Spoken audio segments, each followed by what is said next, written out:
उसका क्या हमें पुरस्कार मिलता है, ये आज का थीम है।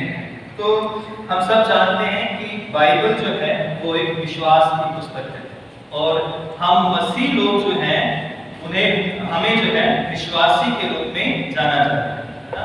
और कई जगह नए नियम में और उसने जो मसीह लोग थे उन्हें बिलीवर्स या विश्वासी भी कहा जाए। तो हम सब जो परमेश्वर पर भरोसा रखते हैं, शुरू ही से परमेश्वर की ये मांग रही है कि परमेश्वर पर हम विश्वास रखें, परमेश्वर पर हम भरोसा रखें।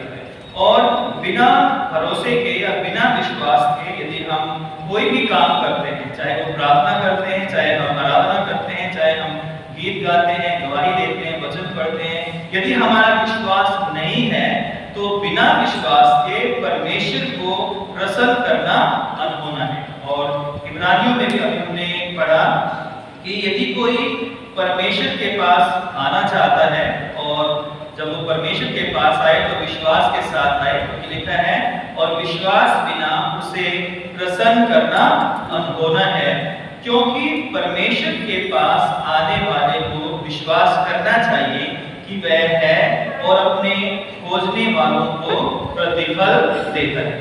परमेश्वर है और अपने खोजने वालों को प्रतिफल देता है। तो ये हमारा विश्वास है। और विश्वास क्या है? इब्रानियों के 11:1 में लिखा हुआ है, अब विश्वास आशा की हुई वस्तुओं का निश्चय और अनदेखी वस्तुओं का प्रमाण है। Now faith is assurance of things hoped for, the conviction of the things not seen। जो चीजें हमने नहीं देखी हैं उनका एक कन्विक्शन है, उनका एक भरोसा है, उनका एक प्रमाण है कि वो चीजें हैं। और दुनिया में भी हम बहुत चीजें हमने नहीं देखी लेकिन फिर भी हम विश्वास करते हैं कि वो हैं।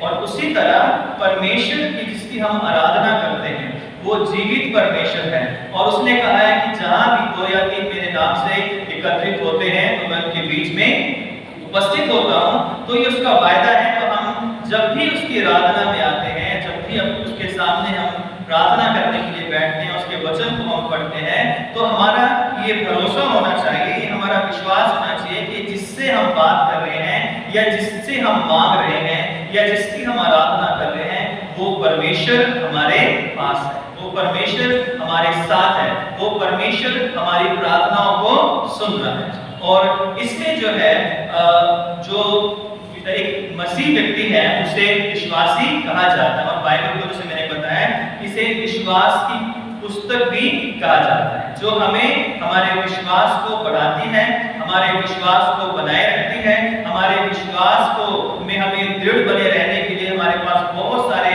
ऐसे उदाहरण हैं इसके अंदर, जिसमें जिनको पढ़कर, जिनको सुनकर, जिनको देखकर हम जो है ये विश्वास करते हैं कि हमारा परमेश्वर जिसकी हम आराधना करते हैं वो जीवित है। मत्ती उसका 15वां अध्याय जो है, यहाँ पर एक स्त्री का वर्णन है, प्रभु यीशु मसीह का वर्णन है, जो बड़े विश्वास के साथ यीशु मसीह के पास आती है और कहती है कि हे प्रभु, मेरी जो बेटी है उसके अंदर दुष्ट आत्मा है और वो उसे बहुत सताती है, उस पर दया कर, उसकी सहायता कर, उसे सजदा कर दे। तो लिखा है कि प्रभु यीशु मसीह जो थे वो उस स्त्री को देखकर कुछ भी उत्तर नहीं देते।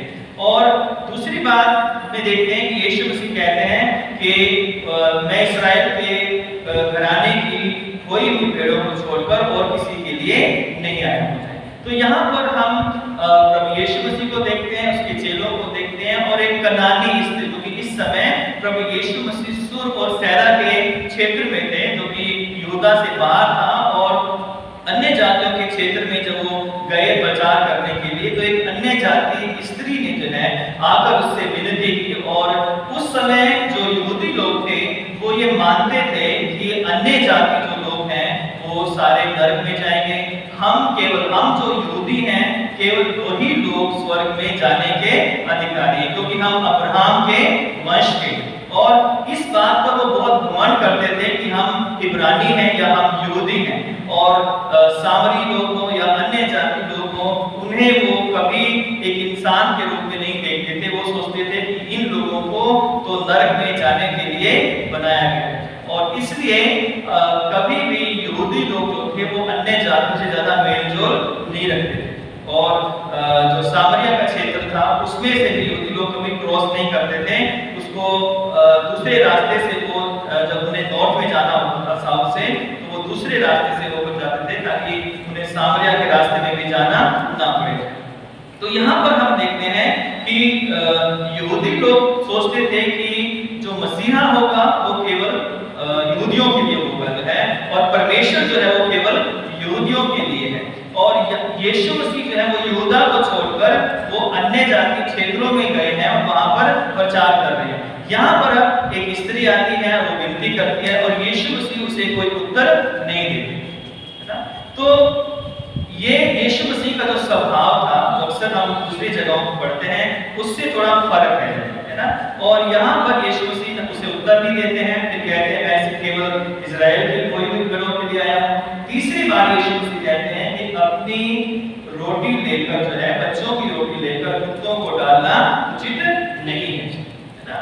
तो तीसरी बार पहले इग्नोर किया गया, दूसरी बार में थोड़ा सा और बड़े शब्द बोले गए, और तीसरे जो शब्द थे वो और भी कठोर थे, जो शायद अन्य किसी भी जगह पर यीशु मसीह के द्वारा जो है देखने को नहीं मिलते। लेकिन ऐसा क्यों हुआ?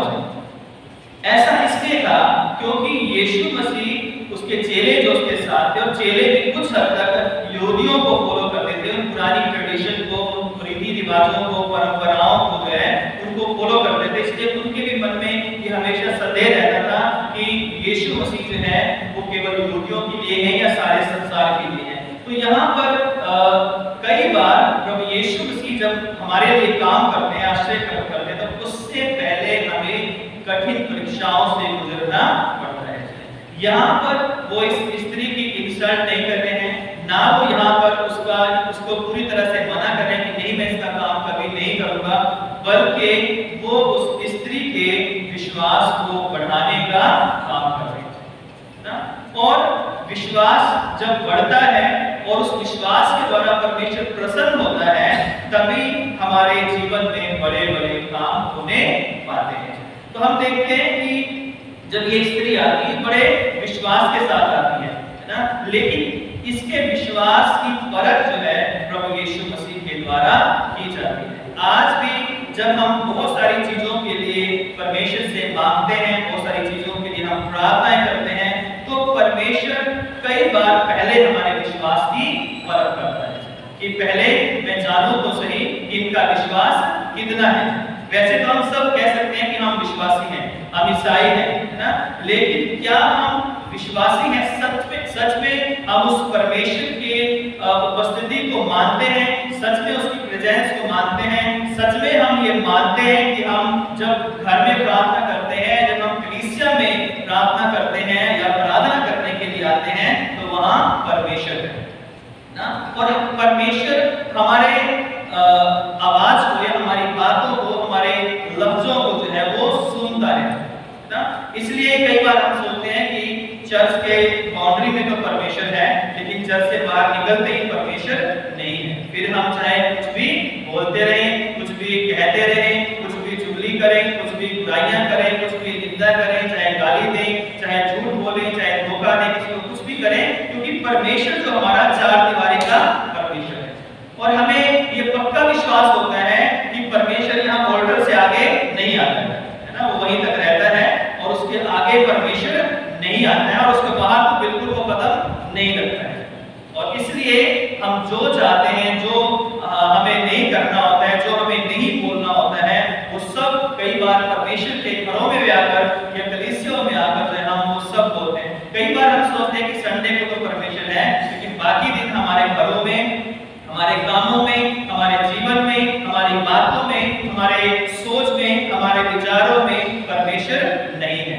इसलिए हम हफ्ते में जो कुछ बुरा करना चाहते हैं हम कर सकते हैं, हम गाली दे सकते हैं, हम झूठ बोल सकते हैं, हम किसी को नीचा दिखा सकते हैं, हम किसी को धोखा दे सकते हैं, किसी को बदनाम कर सकते हैं, किसी की चुगलियां कर सकते हैं, क्योंकि परमेश्वर को जो है संडे को हमें कहाँ मिलेगा? कहाँ मिलेगा?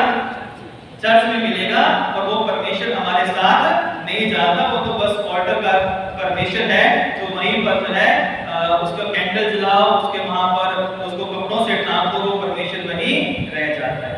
इसलिए हम सोचते हैं कि हमारा परमेश्वर हमारे साथ नहीं है, और इसलिए हम जो मन में आता है वही हम करने पाते हैं। लेकिन परमेश्वर सर्वशक्तिमान सर्वव्यापी परमेश्वर है। दाऊद कहता है कि तू मेरा उठना बैठना चलना फिरना जानता है, तू मेरे मन के विचारों को जानता है, तू मेरे हृदय के विचारों को जानता है। इससे पहले कि कोई विचार हमारे हृदय में आता है, उससे पहले हमारा परमेश्वर विचारों को जानता है।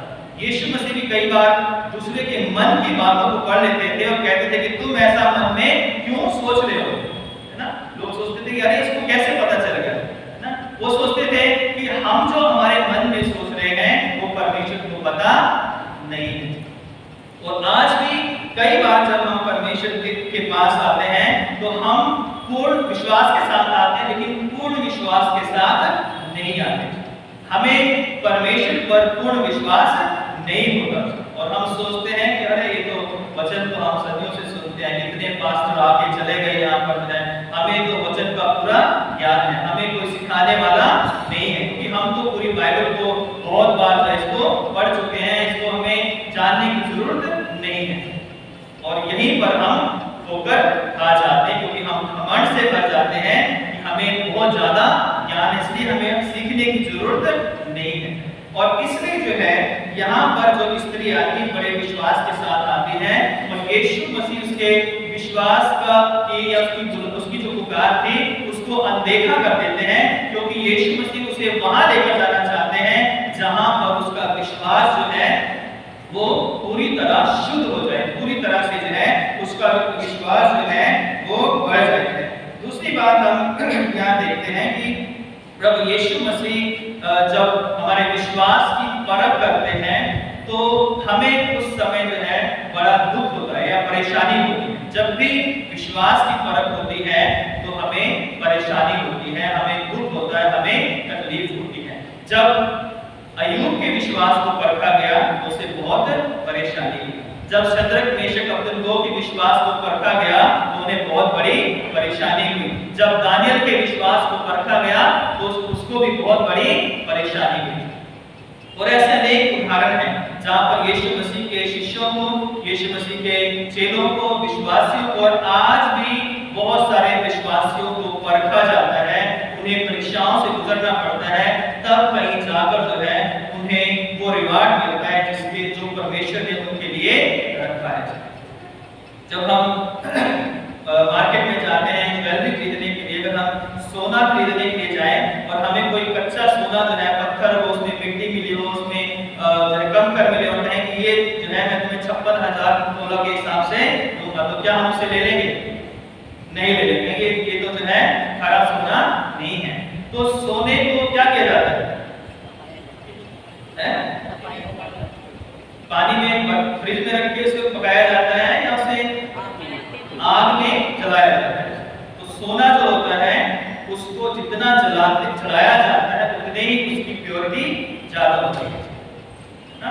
और एक मसीह को जितना तपाया जाता है, जितना वो मुश्किलों का सामना करता है, जितना वो परीक्षाओं का सामना करता है, बेशक वो टाइम दुख का होता है, तकलीफ का होता है, परेशानियों का होता है, समस्याओं का होता है, लेकिन जब वो उस परीक्षाओं से बाहर आता है तो उसके लिए बहुत बड़ा इनाम रखा होता है। दानियल को जब शेरों की मार में डाल दिया गया, उसके बाद वो बाहर आया तो राजा ने उसे प्रधानमंत्री बना दिया, उसे सब अधिकारियों से बड़ा अधिकारी बना दिया। यूसुफ को जब जेल में डाल दिया गया और जब वो जेल से बाहर निकला तो उसको क्या किया? उसको भी मिस्र का राजा बना दिया गया। पहले नहीं बनाया, जाते ही नहीं बना दिया कि यूसुफ मेरा चुना हुआ है, अब जो है उस दास के घर से सीधा जो है वो फिरौन का जो प्रधानमंत्री मिस्र का बन जाए। लेकिन कब बना? जब उसने मुश्किलों का सामना किया। आप और मैं भी आज बहुत सारी मुश्किलों से गुजर रहे हैं। हर घर में कोई ना कोई समस्या है, कहीं कोई बीमारी की समस्या है, कहीं आर्थिक समस्याएं हैं, कहीं बिजनेस की समस्याएं हैं, कहीं नौकरी की समस्याएं हैं, कहीं बच्चों की समस्याएं हैं, कहीं बच्चों की शादियों की समस्याएं हैं, कहीं बूढ़े माँ बाप जो हैं उनकी दवाई दारू की समस्याएं हैं, कई माँ बाप को बच्चों ने छोड़ दिया है, कई बच्चों को माँ बाप ने छोड़ दिया है, माँ बाप कई बुजुर्ग हैं वो यहाँ वहाँ धक्के खा रहे हैं, लेकिन बच्चे जो है उनकी ओर कोई ध्यान नहीं दे रहे। आज हर व्यक्ति दर्द से गुजर रहा है ना। महंगाई है, संसार में इतनी, हमारे आसपास इतनी महंगाई है, चीजें हम जो लेना चाहते हैं हम ले नहीं पाते हैं, हम घर लेना चाहते हैं हम घर नहीं ले पाते हैं। तो बहुत सारी जो है आर्थिक है, सामाजिक है, पारिवारिक है, हम हर एक व्यक्ति समस्याओं से गुजरता, हर दिन गुजरता है, ऐसा नहीं कि एक दिन गुजरता है। हम कहीं ना कहीं एक समस्या से निकलते हैं दूसरी समस्या में चले जाते हैं। सोचिए अगर समस्या ना हो तो क्या हम परमेश्वर को याद करेंगे? अगर कोई समस्या ना हो तो हम क्या करेंगे? हम आराम की जिंदगी जिएंगे, शायद हम चर्च भी ना आए, शायद हम घर में बाइबल भी ना पढ़ें, शायद हम प्रार्थना भी ना करें, और शायद हम कहें कि अरे कौन परमेश्वर है ना। जैसे एक मूर्ख ने कहा था, धनी मूर्ख ने कहा था कि ऐ मेरी जान क्या कर, क्या कर, खा पी और खुश रह, क्योंकि तेरे पास बहुत सालों के लिए बहुत कुछ है। अगर दर्द ना हो, अगर परेशानी ना हो तो शायद हम अपने परमेश्वर को क्या करें, भूल जाएं। लेकिन जितना हम परीक्षा में पढ़ते हैं, जितना हम मुसीबतों में आते हैं, उतना ही हम अपने पिता के पास घुटनों पर चले जाते हैं, उतना ही हम उस परमेश्वर को याद करते हैं, उतना ही हम उस परमेश्वर को पुकारते हैं कि हे परमेश्वर दया करते हैं। और इसी परीक्षा काल में, इसी विश्वास की परख में अगर हम विश्वासी निकलते हैं, अगर हम विश्वास करके निकलते हैं तो याद रखें हमारे लिए बहुत बड़ा प्रतिफल है। और इसी परीक्षा काल में, यानी परीक्षा के समय में, परेशानियों में, घर की परेशानियों में, समस्याओं में, बिजनेस के फेलियर में, असफलताओं में और तरह तरह के फैमिली प्रॉब्लम्स में अगर हम परमेश्वर से अपना ध्यान हटा लेते हैं, अगर हम हार जाते हैं, तो शैतान जो है बड़ा चालाक है, वो हमें फाड़ने के लिए तैयार बैठा है, वो हमें परमेश्वर से अलग ले जाने के लिए तैयार बैठा। वो ताक में रहता है कि कब कोई मसीह मेरा इनकार करे, परमेश्वर को पर कुड़कुड़ाना शुरू कर दे, परमेश्वर को छोड़ दे और कहे कि अरे कोई परमेश्वर नहीं है, मैं तो इतनी दुआ करता हूँ, मेरी दुआ सुनी नहीं जाती। और आज बहुत सारे लोग ऐसे भी हैं जो जब परीक्षा आती है, समस्याएं आती हैं, तो खुदा को छोड़कर संसार के पीछे भागना शुरू कर देते हैं। यहाँ जाऊंगा मैं, वहां जाऊंगा मैं, इस जगह जाऊंगा, मेरी समस्या का हल हो जाएगा, है ना। मैं कोई धागा ले लूंगा, कोई मैं कुछ पहन लूंगा, कोई अंगूठी पहन लूंगा, इस अंगूठी से मेरा उद्धार हो जाएगा, इस धागे से मेरा उद्धार हो जाएगा, इस ताबीज से मेरा बिजनेस सही हो जाएगा, इस चीज से मेरे घर में शांति आएगी, और हम जीवते परमेश्वर को छोड़ देते हैं। उस बहते हुए दरिए को, जो आशीषों का स्रोत है, उसको छोड़कर हम यहाँ वहां ताकने लग जाते हैं, और हम परमेश्वर से भी दूर हो जाते हैं, और संसार में भी हमें कुछ नहीं मिलता है। इसलिए प्रभु यीशु मसीह जब हमें परीक्षा में डालते हैं तो हमें तकलीफ होती है, हमें दुख होता है, लेकिन उन दुखों में यदि हमारा जो एटीट्यूड है, अगर वो जॉब की तरह है, यानी अय्यूब की तरह है कि उसी ने दिया, उसी ने दिया, उसी का नाम मुबारक। हालांकि ये स्टेटमेंट बहुत डिफिकल्ट है बोलने के लिए, अगर ये सब कुछ मेरे और आपके साथ हो, लेकिन फिर भी हमें अय्यूब का उदाहरण दिया गया है कि हम कह सकते हैं कि हे परमेश्वर, चाहे दुख हो चाहे सुख हो, मैं हर समय तेरा धन्यवाद करता रहूंगा। इसलिए भजन 34 में आज हमने पढ़ा कि मैं हर समय यहोवा को धन्य कहा करूंगा, और उसकी स्तुति निरंतर मेरे मुख से होती रहेगी।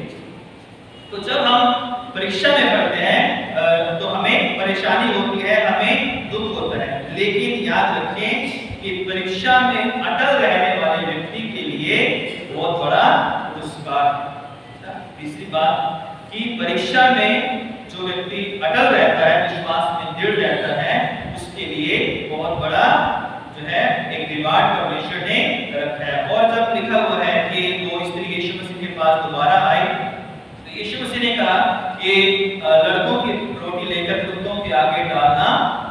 नहीं। एक स्त्री यहाँ से कह सकती थी कि नहीं जो है मुझे ऐसा प्रभु नहीं चाहिए जो मुझे कुत्ते के साथ जो है वो कंपेयर कर रहा है। मैं इस प्रभु की आराधना नहीं करूँगा, मैं यहाँ पर वापस नहीं आऊँगा क्योंकि मेरे साथ ऐसा बोला गया। आज बहुत सारे लोग कहते हैं कि मैं चर्च नहीं आऊँगा क्योंकि मेरे साथ ऐसा हो गया, मैं ऐसा मेरे साथ कर दिया, उसने मुझे ऐसा बोल दिया, मैं उससे नाराज हूँ, उससे मुझे घृणा है, इसलिए मैं चर्च में नहीं आता। बहुत सारे लोगों से मिलता हूँ, कहते हैं तो उसकी वजह से चर्च नहीं आता। सोचिए अगर वो स्वर्ग में व्यक्ति चला गया तो आप क्या करोगे? अगर आपको स्वर्ग में जाने का मौका मिले, वो व्यक्ति आपसे पहले स्वर्ग में बैठा हो तो क्या करोगे? नहीं प्रभु, ये व्यक्ति स्वर्ग में है तो मैं यहाँ पर क्या हो, क्या कहेंगे? प्रभु मैं यहाँ पर नहीं रह सकता, मुझे तो कहाँ भेज दो, कहाँ भेज दो? कोई नहीं बोल रहा।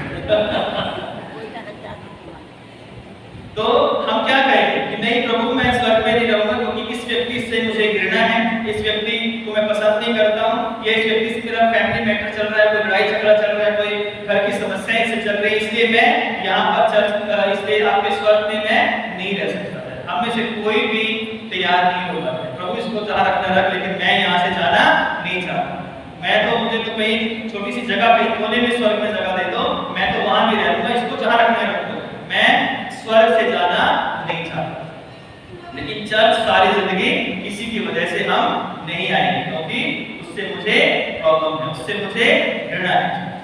किसी को पादरी से प्रॉब्लम होती है, कई लोगों को, किसी को एल्डर से प्रॉब्लम होती है, किसी को साथ के अपने भाई बहनों से प्रॉब्लम होती है, और उनका बहाना सारी जिंदगी चलता रहता है कि हम इसकी वजह से चर्च नहीं आते। हम चर्च किसी इंसान के लिए नहीं आते, हम चर्च परमेश्वर के लिए आते हैं जिसने इस कलीसिया को बनाया है। जो भी हम मंदिर या जिसे हम अपना चर्च कहते हैं, जहां पर लोग एकत्रित होते हैं, वो परमेश्वर के द्वारा चुना गया स्थान है। हम वहां किसी इंसान को खुश करने के लिए नहीं आते, वहां हम इसलिए आते हैं कि हमारा परमेश्वर है और अपने मांगने वालों को हाँ और आमीन में जवाब देता है। दूसरा व्यक्ति अपना हिसाब देगा, मुझे अपना हिसाब देना है, इसलिए मैं परमेश्वर के भवन में इसलिए आता हूँ क्योंकि मुझे विश्वास है कि मेरा परमेश्वर मेरे उस घर में है और वहां से मुझे आशीषें बरकतें मिलती हैं। और इसलिए जब हम इस स्त्री को देखते हैं तो इसके पास बहुत बड़ा रीजन था कि मैं यीशु मसीह के से प्रार्थना करूं, क्यों मैं उसके पीछे चिल्लाती हुई आऊं, क्यों मैं जो है उसके बार-बार उसके आगे जा गिड़गिड़ाऊं कि मैं जो है हे प्रभु मेरी बेटी पर दया कर, मैं इसके पास नहीं आऊंगी। लेकिन फिर भी वो कहती है कि हे प्रभु कुत्ते भी वही छूट-छाट खाते हैं जो उसके स्वामियों की मेज पर से गिरते हैं। और जब उसने ये बात कही तो यीशु मसीह जहां उसको ले जाना चाहते थे, जहां उसके विश्वास को पहुंचाना चाहते थे और चेलों को भी ये दिखाना चाहते थे कि इस स्त्री का अन्य जाति होने के बावजूद भी जब इस स्त्री का इतना बड़ा विश्वास है तो चेलों को और अन्य जो यहूदी लोग जो सदियों से परंपराओं को मानते आए हैं उनको जो है कितना बड़े विश्वास की जरूरत है। और इसलिए यीशु मसीह उस स्त्री से कहते हैं कि हे स्त्री तेरा विश्वास बड़ा है। क्या कहते हैं? हे स्त्री तेरा विश्वास बड़ा है। नए नियम में खासकर सुसमाचारों में यीशु मसीह ने 2 बार किसी के विश्वास की प्रशंसा की है। उसमें से यहूदी एक भी नहीं था। उसमें पहला जो था वो सूबेदार था, इसका सेवक बीमार था। उसने कहा था कि तुम उसे कह दे तो मेरा सेवक चंगा हो जाएगा। और यीशु ने कहा था कि मैंने ऐसा विश्वास कहाँ नहीं पाया, इस्राएल में भी नहीं पाया।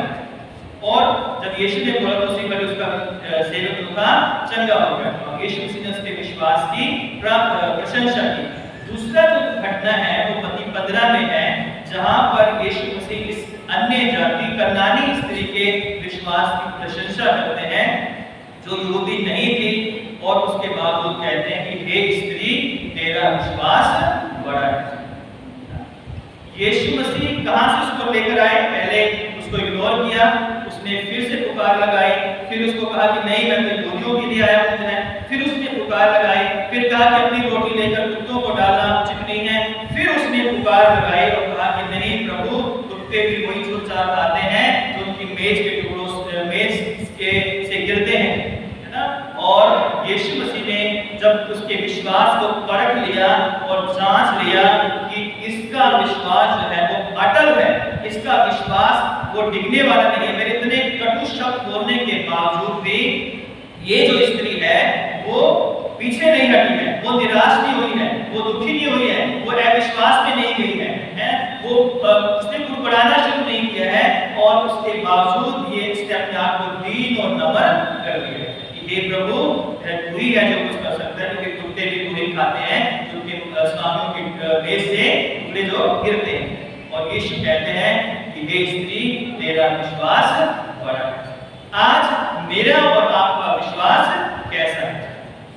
क्या पहली स्टेज का है कि यीशु ने इग्नोर कर दिया तो हमने उसको छोड़ दिया? क्या ये कह दिया कि नहीं मैं तो यहूदियों के लिए आया हूं, नहीं उसको हमने छोड़ दिया? ये कह दिया कि नहीं जो है अपनी रोटी कुत्तों को डालना उचित नहीं है, बच्चों की रोटी, तो क्या जो है 3 बार उसके पास मौके थे इनकार करने के, यीशु मसीह को छोड़ने के, यीशु मसीह पर से विश्वास हटाने के 3 उसके पास मौके थे, लेकिन तीनों मौकों में उसने विश्वास को नहीं छोड़ा। ऐसा ही विश्वास आज परमेश्वर हर एक मसीह के अंदर ढूंढता है। ऐसा ही विश्वास आज परमेश्वर बच्चों में, जवानों में, बुजुर्गों में, मुझ में और आप में ढूंढ रहा है। अगर हम विश्वास करेंगे तो हमारे लिए बड़े बड़े काम होने पाएंगे। अगर हम विश्वास नहीं करेंगे और सोचेंगे कि कोई बात नहीं, चर्च आना, प्रार्थना करना ये तो रेगुलर हमारी एक हमारा ट्रेडिशन है, हमारा एक परंपरा है कि भाई चर्च आना, हमें ये नियम हमने जो है हमारे बाप दादों ने ये नियम दिए, हमको फॉलो करना है। लेकिन यीशु मसीह हमारी जिंदगी में अगर नहीं है तो ये सब चीजें जो है वो किसी भी काम आने वाली नहीं है। और इसलिए जो है यीशु मसीह कहते हैं कि हे स्त्री, तेरा विश्वास बड़ा है। आज मेरा विश्वास बड़ा होना चाहिए। आज मेरे और आपका विश्वास दृढ़ होना चाहिए। हमें सबसे पहले मैं ये नहीं कह रहा कि हम बाकी चीजों से आंखें मूंद लेते हैं, हम आंखें नहीं मूंद सकते, लेकिन हमें सबसे ज्यादा अपना ध्यान अपने परमेश्वर पर लगाना है। पहले मेरे धर्म और राज्य की खोज करो तो ये सब वस्तुएं मैं तुम्हें दे दूंगा। हम वस्तुओं की खोज पहले करते हैं और परमेश्वर के पास बाद में आते हैं कि परमेश्वर ही मेरा काम नहीं हुआ, पूरी है, अगर कर सकता है तो कर दे, नहीं तो चलो कोई बात नहीं है। लेकिन प्रभु कहता है कि पहले मेरे धर्म और राज्य की खोज करो, और धर्म और राज्य की खोज वही करेगा जिसको परमेश्वर पर विश्वास होगा। जिसको विश्वास नहीं है वो तो दिखावे की जिंदगी जिएगा और समय पूरा अपना करेगा। लेकिन हमें प्रभु यीशु मसीह पर विश्वास करना है। और लिखा हुआ है इसके बाद यीशु मसीह ने कहा कि जैसा तू चाहती है वैसा तेरे लिए हो जाए, है ना। पर उस परीक्षा का रिवार्ड जो मिला, क्या मिला कि जैसा तू चाहती है वैसा तेरे लिए हो जाए। और उसी घड़ी उसकी बेटी जो दुष्ट आत्मा से ग्रसित थी वो चंगी हो गई। तो आज हम क्या चाहते हैं? अगर हम अपने जीवन में आशीषों को चाहते हैं, परमेश्वर का बहुत बड़ा प्रतिफल चाहते हैं, हम चाहते हैं कि हमारी जिंदगी में भी परमेश्वर अद्भुत काम करें, और जैसा जब हम चाहें परमेश्वर से मांगे, क्योंकि प्रभु ने कहा है कि जो कुछ तुम मेरे नाम से मांगोगे वो मैं तुम्हारे लिए करूंगा। मेरा पिता वो सब तुम्हें देगा जो तुम मेरे नाम से मेरे पिता से मांगोगे। तो वो कहता है कि मांगो तो तुम्हें दिया जाएगा, ढूंढो तो तुम पाओगे, खटखटाओ तो तुम्हारे लिए खोला जाएगा। लेकिन हमें आज अपने विश्वास में दृढ़ रहने की आवश्यकता है। हमारे विश्वास को डगमगाने के लिए बहुत सारी शैतान ने आज के युग में बहुत सारे तीर जो है वो जलते हुए तीर हमारे ऊपर छोड़ता है। हमें गिराने के लिए, हमें डिस्करेज करने के लिए, हमें परमेश्वर से दूर करने के लिए आज उसके पास बहुत ज्यादा हथियार हैं। लेकिन परमेश्वर का वचन कहता है कि अपने अपने कमरों को सत्य से कस लो और आत्मा की तलवार ले लो, सर पर उद्धार का टोप पहन लो। और हम उस उद्धार का टोप लेकर है और जो पांव में मेल के सुसमाचार के जूते लेकर आत्मा की तलवार ले लें और शैतान के हर एक जलते हुए तीर को बुझा दें जो हमारे विश्वास को तोड़ने के लिए हमेशा तैयार है। तो प्रभु इन वचनों के द्वारा आप सबों को आशीष और बरकत दे और हमारे विश्वास को परमेश्वर दृढ़ करे, मजबूत करे और हम विश्वास में अटल हो जाए, क्योंकि जब हम विश्वास में अटल होंगे तो याद रखें परमेश्वर ने हमारे लिए बड़ी बड़ी आशीषें रखी हुई हैं, बड़ी बड़ी बरकतें जो है हमारे घर में, परिवार में, हमारे बच्चों में, हमारे बिजनेस में, हमारी नौकरी में, हमारे हर एक काम में परमेश्वर ने हमारे लिए बड़ी बड़ी आशीषें रखी हैं यदि हमारा विश्वास, अटल विश्वास उस परमेश्वर पर है। और फैसला हमारे हाथ में है कि हमारा विश्वास कैसा है। ये हमें परखना है, हमें जांचना है। मैं किसी के विश्वास को परख नहीं सकता, ना आप मेरे विश्वास को परख सकते हो, लेकिन आप स्वयं अपने विश्वास को परख सकते हो कि मैं कहां पे खड़ा हूं या मैं कहां पर खड़ी हूं, मेरा कैसा रिश्ता परमेश्वर के साथ है, मेरा विश्वास उस पर कैसा है। आइए अपने स्वरों को झुकाएं और प्रार्थना करें परमेश्वर से, हम मांगे कि परमेश्वर हमारे विश्वास को और बढ़ाए। सशक्तिमान पिता परमेश्वर, हम आपके शुक्रगुजार हैं आपके तमाम आशीषों के लिए, बरकतों के लिए और खासकर प्रभु इन वचनों के लिए जो आपने हमें दिए हैं।